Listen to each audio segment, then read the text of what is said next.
बहुत सारे इश्यूज पे हमें आपस में इत्तेफाक भी है, विशेषकर डेवलपमेंट को लेके, जम्मू कश्मीर की तरक्की को लेके।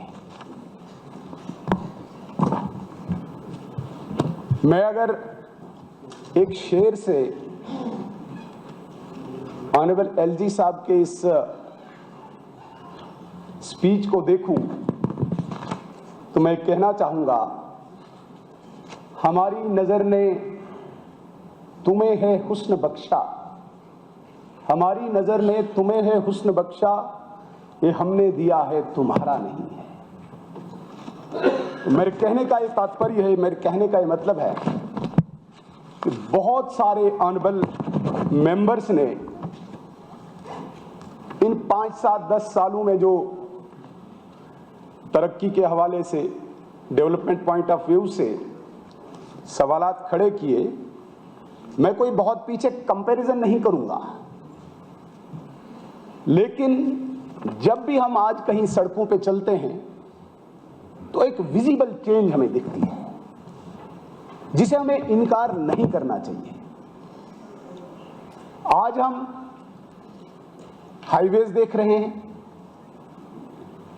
आज हम रिंग रोड्स देख रहे हैं, आज हम प्रधानमंत्री ग्राम सड़क योजना के तहत अगर मैं 2-4 सालों की बात करूं, लगभग 2-2.5 हजार रोड बने हैं। आदरणीय प्रधानमंत्री जी का विजन है, नरेंद्र मोदी जी की देन है।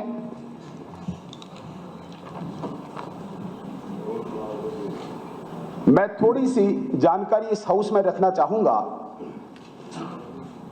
अभी 13 जनवरी को सोनमर्ग टनल का उद्घाटन हुआ। बहुत सारे लोग कहते हैं कि मोदी जी ने क्या किया। सोनमर्ग टनल, जो मुझे लगता है कि एक खित्ते को कनेक्ट करता है, कितने लोगों की अपेक्षाएं उस टनल से जुड़ी थी और कितनी स्पीड से उसको बनाया, ये बहुत बड़ी अचीवमेंट है नरेंद्र मोदी जी की गवर्नमेंट की और यहाँ के एलजी एडमिनिस्ट्रेशन की। जम्मू और श्रीनगर में 2 रिंग रोड बन रहे हैं, इसकी बुनियाद किसी और ने नहीं डाली, इसी नरेंद्र मोदी गवर्नमेंट ने डाली और आज ये कंप्लीशन पे है।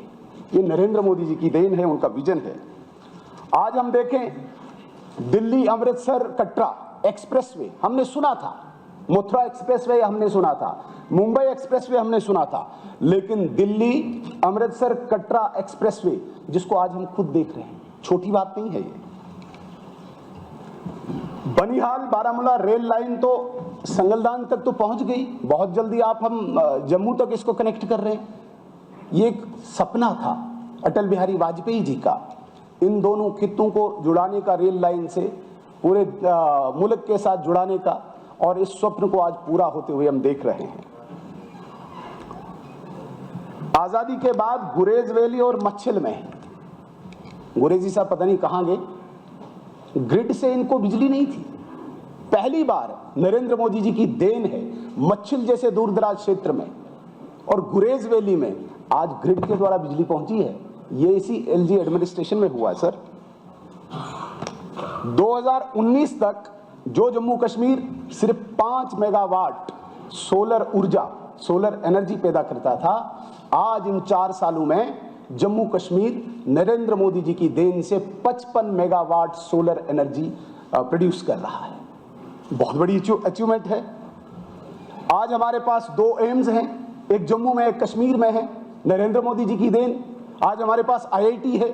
आईआईटी हम सुनते थे, IIT Kharagpur, IIT Mumbai, IIT Delhi, आज यहाँ पे आपके पास आईआईटी, ये कहाँ से आया? हवा से तो नहीं आया। आईआईएम हमारे पास, ये कहाँ से आया? हमारे पास डॉक्टर्स की कमी थी, हम एमबीबीएस सीट्स को नहीं बढ़ा पाते थे, और इस दौरान जो ये टेन्योर रहा नरेंद्र मोदी जी और एलजी साहब का प्रशासन का, 800 सीट्स हमने एमबीबीएस की बढ़ाई, 151 पीजी की सीट्स नरेंद्र मोदी जी द्वारा यहां पे दी गई। बहुत सारे लोग कहते हैं कि भाई 15 लाख हम दिल पे हाथ रखें।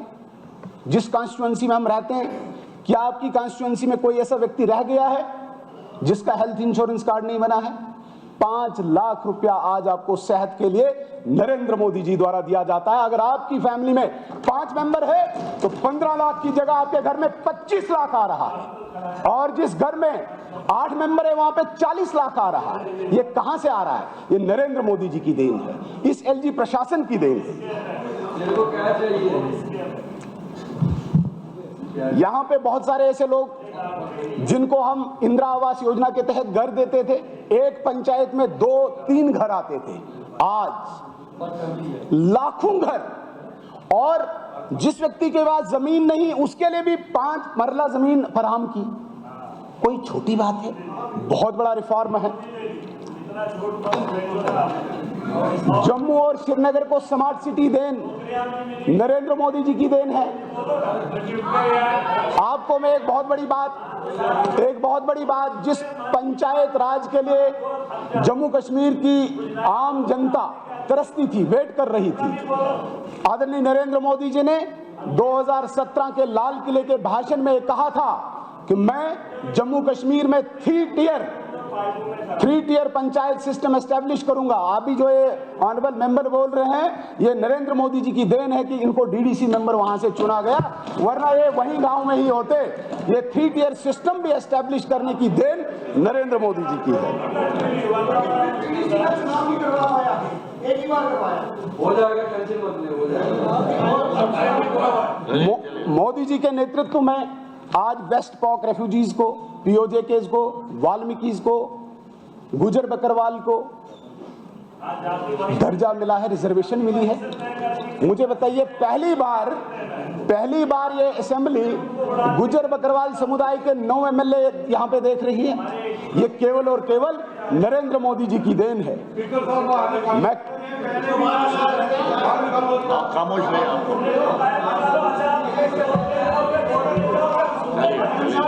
मैं कहना चाहूंगा मैं ऐसे कई अचीवमेंट्स यहाँ पे गिना सकता हूँ जो नरेंद्र मोदी जी की देन है। अगर आज आप देखें, एजाज जान साहब, अभी सीएम साहब ने बोलना, अगर आप मुझे इंटरप्ट करेंगे हम भी इंटरप्ट करना जानते हैं, ऐसा नहीं समझे। इतना अच्छा ये हाउस चल रहा है, एक व्यक्ति तो ये है ही, इसको करार दे दो। लेकिन नेशनल कॉन्फ्रेंस, आप तो रूलिंग में हो, आप ऐसा नहीं करो। बोलिए।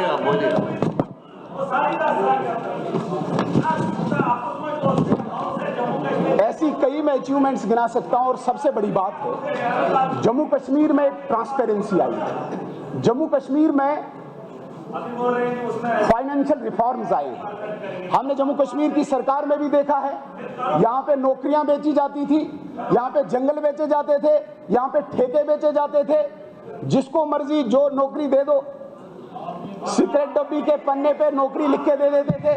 आज रिफॉर्म्स आए हैं, आज नौकरी ऐसे नहीं मिलेगी, आज आपको कॉन्ट्रैक्ट ऐसे नहीं मिलेगा। मेरे कहने का ये मतलब है कि फाइनेंशियल रिफॉर्म्स एस्टैब्लिश हुए हैं। आज आपको एक छोटा सा काम भी करना है, एडमिनिस्ट्रेटिव अप्रूवल आपको लेना पड़ता है। ये सारे रिफॉर्म्स तब हुए जब यहाँ पे यूटी बनी, जब यहाँ पे नरेंद्र मोदी जी का विजन एस्टैब्लिश हुआ। मेरे बहुत सारे साथियों ने यहाँ पे 370 को लेके बहुत बातें की, बहुत वरिष्ठ लोग भी हैं, मैं आदर भी करता हूं, रिस्पेक्ट भी है, मुझसे ज्यादा उनको नॉलेज है, अनुभव है। लेकिन जितनी मुझे जानकारी है, भारत एक सेकुलर स्टेट है, एक सेकुलर कंट्री है। मुझे बताइए, एक सेकुलर टेरिटरी में एक और स्टेट का निर्माण कैसे हो सकता है? और जिस स्टेट का आइडिया 2 नेशन थ्योरी की एक्सटेंशन हो, अजीब तमाशा है। पूरी 562 रियासतों का विलय हुआ, कहीं पे भी इस प्रकार की आपको कंसेशन देने की जरूरत नहीं पड़ी। चूंकि मुस्लिम मेजॉरिटी स्टेट है, इसलिए हम भारत के संविधान को एक्सेप्ट नहीं करेंगे। क्यों नहीं करेंगे? जब पूरे देश में संविधान इंप्लीमेंट हुआ, एक्सेप्ट किया, तो जम्मू कश्मीर में क्यों नहीं करेंगे? ये जन्म देता है इंडियन कॉन्स्टिट्यूशन की मूल भावना जो होती है, बेसिक स्ट्रक्चर को वायलेट करता है। ये इसलिए करता है क्योंकि स्टेट विद इन स्टेट नहीं होती है। और इसको हमने स्पेशल स्टेटस माना। क्या था स्पेशल स्टेटस? स्पेशल स्टेटस आप मांगे, आप पैकेज को ही मांगे, आप इंफ्रास्ट्रक्चर को ही मांगे, आप एम्प्लॉयमेंट को ही मांगे, नहीं, हमें कॉन्स्टिट्यूशन अलग चाहिए। क्यों चाहिए कॉन्स्टिट्यूशन अलग? भाई ब्रिटिशर्स ने एक बहुत बड़ी कॉन्स्पायरेसी के तहत भारत का डिवीजन किया, 2 हिस्से किए, पाकिस्तान ऑलरेडी बन गया है, लेकिन भारत एक सेकुलर स्टेट है। यहाँ का कॉन्स्टिट्यूशन हर एक इंसान पर लागू होता है जो इस भारत में रहता है। लेकिन चूंकि मैं जम्मू कश्मीर में रहता हूं, मुझे कॉन्स्टिट्यूशन अलग चाहिए, मुझे झंडा अलग चाहिए, मुझे प्रधान अलग चाहिए। किस लिए? ऑलरेडी भारत का विभाजन हुआ है। तो मुझे लगता है 370 जो कांग्रेस की देन थी, जो कांग्रेस की अपीजमेंट पॉलिसी थी, इसको खत्म होते होते बेशक 70 साल लगे, लेकिन now it is closed chapter, it is now history. ये दोबारा कभी आएगा नहीं। मैं कहता हूं अब कोई भी पार्टी आए, अब भारत के संविधान के मूल भावना को वो ठेस नहीं पहुंचा सकते हैं, अहित नहीं कर सकते हैं, क्योंकि अब ये बेसिक स्ट्रक्चर को वायलेट करेगा। ये एक टेम्परेरी प्रोविजन था। जब तक आपने भारत के संविधान को पूर्णतः लागू नहीं किया, तब तक ये टेम्परेरी प्रोविजन था। बहुत यहाँ पे लीगल एक्सपर्ट्स हैं, वो ज्यादा समझते हैं। बड़ी कोशिश हुई, पार्लियामेंट में भी कोशिश हुई, सुप्रीम कोर्ट में भी कोशिश हुई, पार्लियामेंट ने भी इसे सेटल कर दिया, सुप्रीम कोर्ट की कॉन्स्टिट्यूएंट बेंच ने भी इसे सेटल कर दिया। अब मुझे बताइए, हमारा कौन सा इख्तियार नया है इस असेंबली में जिसमें हमें लोगों के इश्यूज को डिस्कस करना चाहिए था, यहाँ की समस्याओं को डिस्कस करना चाहिए था। हम टाइम वेस्ट कर रहे हैं, क्योंकि इस असेंबली का दायरे इख्तियार हमें समझना चाहिए। हम पार्लियामेंट को यहां से आंखें नहीं दिखाते हैं। पार्लियामेंट का इख्तियार है, वो स्टेट को 2 स्टेट्स बना सकते हैं, 2 स्टेट्स की 1 स्टेट बना सकते हैं।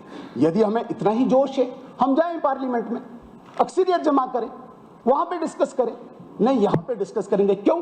क्योंकि वो जो जिन्ना की 2 नेशन थ्योरी थी, उसको जिंदा रखना चाहते हैं। मुझे लगता है जम्मू कश्मीर की जनता ने इसको रिजेक्ट किया है, ये दोबारा यहां पे होगी नहीं। ऑनरेबल स्पीकर सर, के बाद आप देश में गए, 200 को सीटें नहीं लिया आपने। ऑनरेबल स्पीकर सर,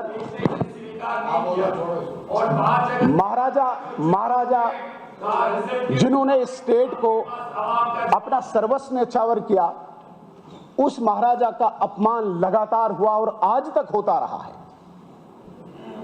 मुझे इस हाउस के बैठे बहुत बड़े बड़े लीडर्स पे भी बड़ा मतलब आश्चर्य होता है कि राइट फ्रॉम 1927 से लेके 31 से लेके 47 से लेके 1949 से लेके महाराजा का अपमान होता रहा। कब तक करोगे?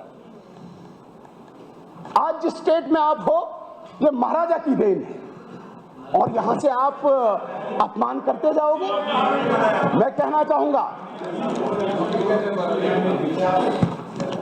चाहूंगा 1931 में यंग मुस्लिम एसोसिएशन का सहारा लेकर लोगों ने जम्मू कश्मीर के लोगों को भड़काया, अफवाहें फैलाने की कोशिश की गई, महाराजा के कैरेक्टर एसेसिनेशन करने की कोशिश की गई। इस प्रकार की तब की अफवाहें फैलाने जाने लगी, और ये सारा ब्रिटिश ऑफिशियल्स के इशारे पे होता रहा। इसमें कोई शक नहीं है। जहां तक बात आती है, यहां मैंने कल कहा मार्टियर्स डे पर आप लोगों ने बहुत शोर हल्ला किया। मैंने उन लोगों की बात की जिन लोगों ने महाराजगंज में कश्मीरी पंडितों की दुकानें जलाई, जिन लोगों ने सफा कदल में, नवा कदल में, विचार मंच में वहां पे कश्मीरी पंडितों को निशाना बनाया। मैं यहां पे कोट करना चाहूंगा प्रेमनाथ बजाज, जो स्वर्गीय शेख अब्दुल्ला साहब के बड़े नजदीकी थे, उनकी बुक में ये लिखा गया है। आप उसको भी छोड़िए, बरजोर दलाल की रिपोर्ट लाइए सामने, वो तो हमने तैयार नहीं किया था, वो क्या कहते हैं। और टेस्टिमोनी किनकी हुई है तब, जिनका बिस्को स्कूल है, उनकी टेस्टिमोनी है, उनके रिकॉर्ड स्टेटमेंट्स रिकॉर्ड है वहां पे, तो वो क्या कहते हैं। फिर भी हम इस कहानी को, इस हिस्ट्री को जुटलाएंगे, ये कम से कम इस डोगरा स्टेट के लोग कबूल नहीं करेंगे। जहां तक बात आती है नहीं, अभी तो मैं उठा हूं, अभी तो मैं उठा हूं। टाइम आप एक्सीड कर रहे हैं ना आप। करिए, थोड़ा सा करिए, मेरे लिए भी करिए। हमने 2 बार एक्सटेंड किया शेर साहब की स्पीच, 2 बार, और अब भी कुछ लोग यहाँ पे पाकिस्तान से बातचीत की हिमायत करते हैं, बड़े सीनियर लोग। मुझे नहीं समझ आता उन्हें मिलता क्या है। क्या ये डोमेन है इस असेंबली का? Ministry of external affairs exist नहीं करती है हिंदुस्तान में? हम उनसे ज्यादा तेज हैं? हमारे पास उनसे ज्यादा कोई अथॉरिटी बैठी हुई है? हर वक्त सुबह उठे पाकिस्तान से बातचीत करो। भाई, उनको पता है कब पाकिस्तान से बातचीत करनी है, और वक्त आने पे बार बार की भी है। खुद पिछली बार, पिछले सेशन में ऑनरेबल सीएम साहब ने वहां पे माना था, क्योंकि ये भी तब पार्टनर रहे हैं भारतीय जनता पार्टी की गवर्नमेंट के, और खुशकिस्मती ये थी कि एक्सटर्नल अफेयर्स में शायद एमओएस ये भी थे। कम कोशिशें हुई क्या? अटल बिहारी वाजपेयी जी खुद गए, लेकिन मुझे उस दिन जवाब नहीं दे पाया। मैं आज ऑनरेबल सीएम साहब को विद ड्यू रिस्पेक्ट कहना चाहता हूं, थोड़ा सा डिफरेंशिएट कर रहे थे तब की बीजेपी और अब की बीजेपी। भारतीय जनता पार्टी विचार से चलती है, ये व्यक्ति से नहीं चलती है। जो अटल बिहारी वाजपेयी जी का लक्ष्य था वही नरेंद्र मोदी जी का लक्ष्य है। फर्क सिर्फ इतना है कि वो पिता की भूमिका में थे और ये पुत्र की भूमिका में है। इसलिए ऑनरेबल सीएम साहब, हमें उस वक्त भी वही निशाना था जो नरेंद्र मोदी जी का था, और आज से 3 पीढ़ियों बाद भी वही निशाना होगा। हमने इस देश को, हमने इस राष्ट्र को सर्वप्रथम माना है। वो अटल बिहारी वाजपेयी जी ने भी माना और मोदी जी ने माना। लेकिन शायद सीएम साहब इसलिए जस्टिफाई कर रहे थे, कश्मीर में होड़ लगी हुई है। पीडीपी का कोई भी कार्यकर्ता खड़ा होकर ये एनसी वाला बीजेपी के साथ मिला है, एनसी वाला बाजू फोल्ड करके ये पीडीपी वाला बीजेपी से मिला है, सजाद साहब बीजेपी से मिला है। आज पूरे कश्मीर की पॉलिटिक्स बीजेपी के इर्द गिर्द घूम रही है। तो ये लाजमी है सीएम साहब को तो धोना था? नहीं, तब की बीजेपी जब मैं था वो अलग थी, आज की बीजेपी अलग है। नहीं, बीजेपी वही है। बीजेपी एक विचार से चलती है, विचार से बनी हुई एक पार्टी है। ज्यादा देर नहीं चलेगी। चलिए, आजमा लीजिए। आपका केजरीवाल तो झाड़ू लेके चला गया, आप भी नहीं दिखोगे। केजरीवाल तो चला गया। मैं कहना चाहता हूं, मैं 2-3 चीजें स्पष्ट करना चाहता हूं। आप सर यहाँ पे पीएसए की बात आई, हमारी बहन ऑनरेबल मेंबर शमीमा जी पीएसए लगा रहे हैं। कौन लगा रहे हैं? किसने लगाया? 1978 में किसने पीएसए लाया था? आप जरा सईद अली शाह गिलानी जो इस हाउस के मेंबर रहे हैं उसकी बुक पढ़ें, उसकी ऑटोबायोग्राफी पढ़ें। उसकी ऑटोबायोग्राफी जो गुल्लर किनारे उन्होंने लिखी है, उन्होंने कहा कि नहीं, शेख साहब ने उन्होंने अपनी ऑटोबायोग्राफी में मैं रेफरेंस दे रहा हूं, उन्होंने उस बुक में, अरे बैठिए आप, उन्होंने ऑन रिकॉर्ड ये बात कही है कि जेल जाने से पहले या जो यहाँ पे नेशनल कॉन्फ्रेंस थी, उन्होंने यहाँ के लोगों को पूरा भड़काया, तैयार करने के बाद पूरा इंटरनेशनल एक माहौल बनाया। लेकिन जो ही बाद में कंप्रोमाइज हुआ, जो ही बाद में एग्रीमेंट हुआ, तो शेख साहब ने उन्हीं पे पीएसए लगाया। सईद अली शाह गिलानी पे पीएसए लगाया, बीजेपी ने लगाया, मोदी जी ने लगाया, नरेंद्र मोदी ने लगाया? नहीं। अगर आज हम पीएसए लगाते हैं तो इसलिए लगाते हैं कि कोई सिविलियन किलिंग ना हो। आप अपना रिकॉर्ड निकालें, नेशनल कॉन्फ्रेंस अपना, जब वो दौरे हुकूमत में रहे, रिकॉर्ड निकालें। हम भी खड़े होते हैं पब्लिक के सामने, आपने कितनी सिविलियन किलिंग कराई और आज हमारे दौर में कितनी सिविलियन किलिंग हुई, और जो 1-2 हुई उसके लिए हमारे नेतृत्व ने माफी मांगी। किसी कीमत पे भी सिविलियन नहीं किलिंग होने नहीं देंगे। कश्मीर के एक शरीफ आम इंसान को हम कोई हताहत नहीं होने देंगे, ये हमारी गारंटी है। नरेंद्र मोदी, एक बात और मैं कहना चाहूंगा। No time. मैं एक बात इस पूरे हाउस को कहना चाहता हूं, साथियों, जितने भी यहाँ पे पीएसए की बात करने वाले हो, आप केवल उन 200-400 लोग जो पीएसए में हैं उनकी बात करते हो। हम तो 70 लाख पॉपुलेशन की बात करते हैं।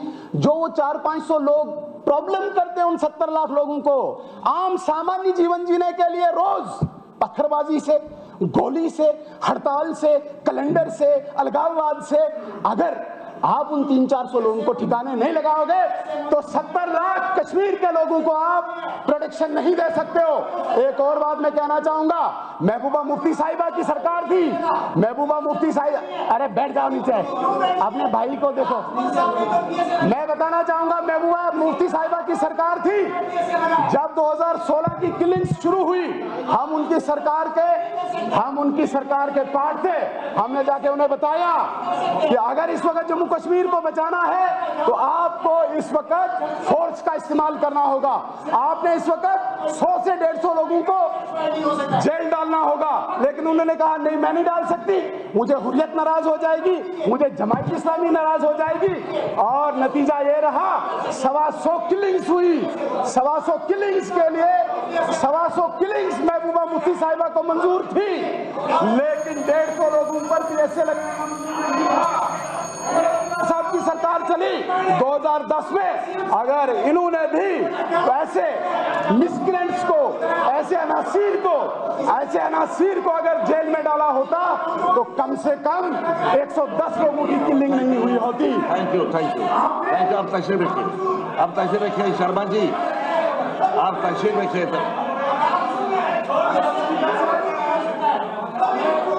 आप तशरीफ हो गया बाबू।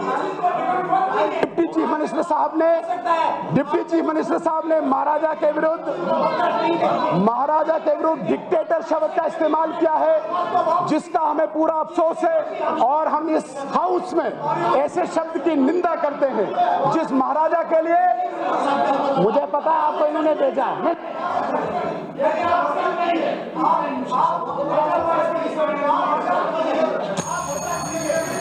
आप कंक्लूड करें।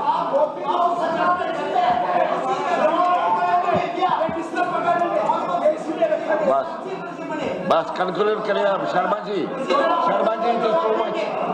Is too much now mister Sharma. Sunil ji आप तशरीफ। यहाँ पे कहा गया, एक लास्ट सवाल, मीर सैफुल्लाह साहब ने कहा कि नहीं, कुर्बानियां सिर्फ नेशनल कॉन्फ्रेंस के कार्यकर्ताओं ने दी। मीर सैफुल्लाह साहब, नेशनल कॉन्फ्रेंस नहीं, 1953 से लेके जब यहाँ पे नेशनल कॉन्फ्रेंस ने तिरंगे को नहीं लगाने दिया, तब प्रजा परिषद के लोग तिरंगा लेके निकले और आपकी फौज ने उन पे गोलियां चलाई, 18 लोगों को शहीद किया। और आज आप कहते हैं कि हमारे वर्कर नहीं। हम तो यहाँ पे शगुन परिहार जी, जो हमारी विधायिका है, इनके घर में देखे, इनके पिताजी, इनके चाचा जी का कत्ल हुआ, शहीद किया गया। मैं गिनाऊंगा, यहाँ पे सतीश भंडारी को शहीद किया गया, संतोष ठाकुर को शहीद किया गया, रुचर कुमार को शहीद किया गया, अनेकों ऐसे गिना सकता हूं मैं। और सबसे बड़ी बात, कश्मीर की पहली शहादत टीकालाल टपलू की है, जो भारतीय जनता पार्टी का विचार लेके कश्मीर में था, इसलिए मारा गया, इसलिए उसको शहीद किया गया, इस पे गोलियां उन पे चलाई क्योंकि वो भारतीय जनता पार्टी का विचार लेके वहां पे खड़े थे। बस आप please conclude now, please conclude. It is too much now. Use किया है महाराजा के प्रति, आपको अपॉलॉजी लेनी चाहिए इसके लिए, क्योंकि पूरा डोगरा समाज, पूरा जम्मू का समाज इस चीज को कभी एक्सेप्ट नहीं करेगा। बस आप तशरीफ रखिए, आप तशरीफ रखिए। अब चले स्पीकर साहब, दो बातें मैं कहना चाहूंगा। वैसे भी आपको हमारी पार्टी से बैर है, इसमें आपने बिल्कुल क्लियर कर दिया कि यहाँ इस तरफ देखेंगे नहीं। मुझसे वैसे ही कोई पर्सनल आपको दुश्मनी है, जो आपको टाइम की मुझे किल्लत दिख रही है। अब लास्ट पे मैं एक शेर कहूंगा, हमारे शहर में कुछ लोग अब भी बाकी हैं, हमारे शहर में अब भी कुछ लोग बाकी है, नवाबी लुट गई लेकिन नफासत कम नहीं हुई। बहुत चले, थैंक यू।